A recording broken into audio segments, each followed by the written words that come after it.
Ito pa yung sinasabi sa Romans 12:17 to 19.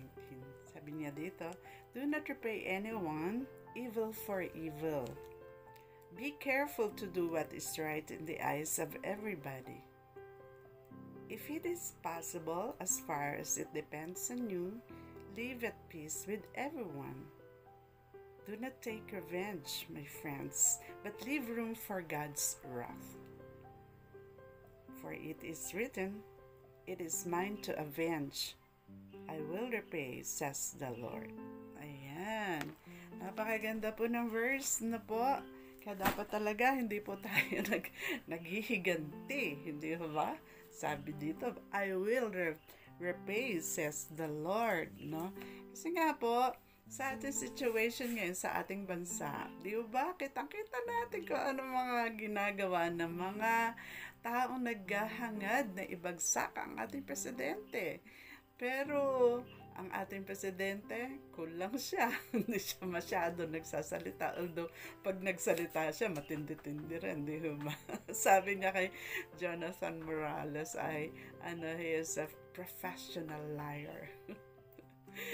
At doon sa mga nangyayari po, pinapatunayan talaga ng Lord na siya ang bahala.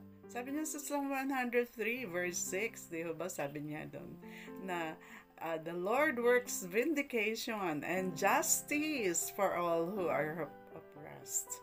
Tingnan natin kung anong mangyayari. Ano po, sa mga ginagawa ng mga destabilizers na ating president, ano po, kung ano ginagawa nila. Pero, siyempre, ang Diyos pa rin ang makakapangyari. Di ba? Ito po yung sinasabi ng Lord. Sa quiet time ko naman kanina, sabi niya, anak, tandaan mong ako ang patuloy na gumagawa upang ang inyong bansa ay patuloy na umunlad sa ilalim ng pamamahala ng inyong Pangulong Ferdinand Marcos Jr. Patuloy ko siyang gagabayan hanggang siya ay makatapos sa kanyang termino. Ang mga taong naglalayong siya ay ibagsak ay, ito po, mapapahiya sa mata ng mga Pilipino sapagkat sila ay hindi magtatagumpay. Kundi sa halip, ito yung sa halip ng Lord, pagka merong sa halip, sila ay lalagapak na talunan. So, ayun po, ang ating Diyos, siya po nakakakita ng lahat na nangyayari sa ating bansa. Ano po? Pero, siya po ay gagawa upang yung mga destabilizers na yan ay, ano mangyari? Hindi sila magtatagumpay, kundi sa halip lalagapak. Sobrang tindi ng thud nun, di ba?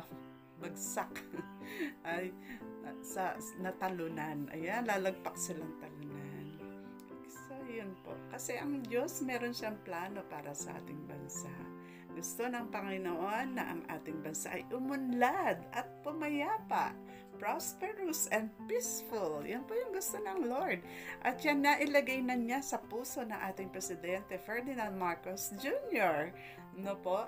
So, yun po, mga kababayan. Talaga, I believe that the Philippines will be prosperous and peaceful by the end of our President's term by 2028.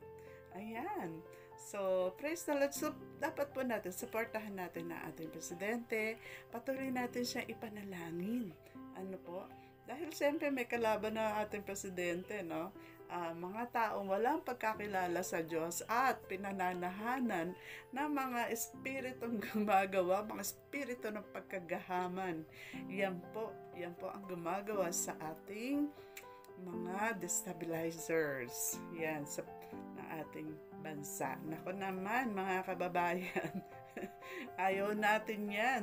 Kaya nga sabi ng Lord sa kanyang salita sa sa Jeremiah 29:17, sabi niya, pagka nandiyan kayo, pag-pray niya ang yung bansang kinalalagyan or the city, kasi if it prospers, you too will prosper.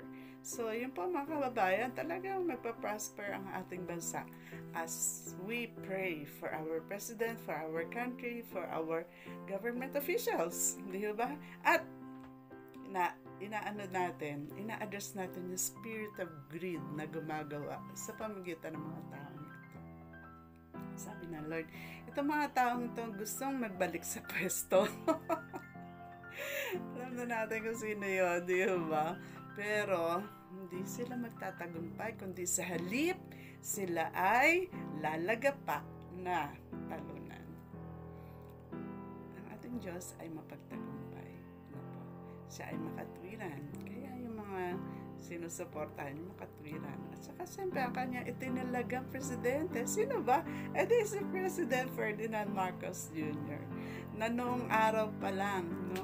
Hindi pa po man lamang nagpa-file ng candidacy ang ating president ngayon, ay sinabi ng Lord, panalangin mo ang susunod na presidente. Sabi niya sa akin, di pinanalangin ko. Sabi naman ng Lord, na pinanalangin ko, Lord, we pray for the next president.